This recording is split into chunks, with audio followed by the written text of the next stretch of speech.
Alors mes impressions, tout d'abord, c'était une première journée qui était donc thématique, qui concernait l'éducation artistique et culturelle.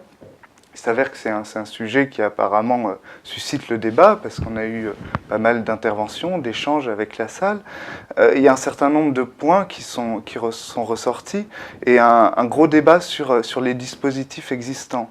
Des dispositifs qui, pour une partie, ont été élaborés au niveau national, au niveau donc de l'État, et qui sont questionnés sur leur territorialisation. Donc de ce point de vue-là, on a eu un certain nombre d'échanges qui ont pointé le fait qu'un projet politique concernant la culture ne pouvait pas se réduire à la somme de ces dispositifs.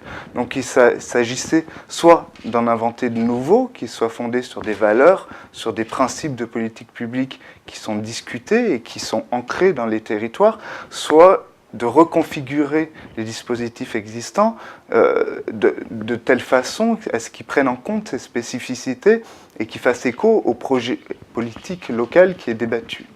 Donc il me semble que les échanges ont gravité notamment autour de cette question. Un autre point qui est revenu et qui est constant au fil des années concerne plus largement le statut professionnel de l'artiste, qui présente un certain nombre de contradictions, puisqu'il a une injonction quelque part pour les artistes à participer à des actions de médiation, de transmission de leur activité, mais qui entre en contradiction avec des dispositifs administratifs liés à leur statut et au régime de l'intermittence.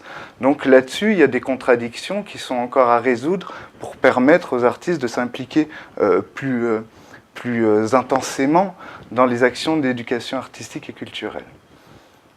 Voilà notamment les points que je retiens et qui me semblent ont été particulièrement intéressants.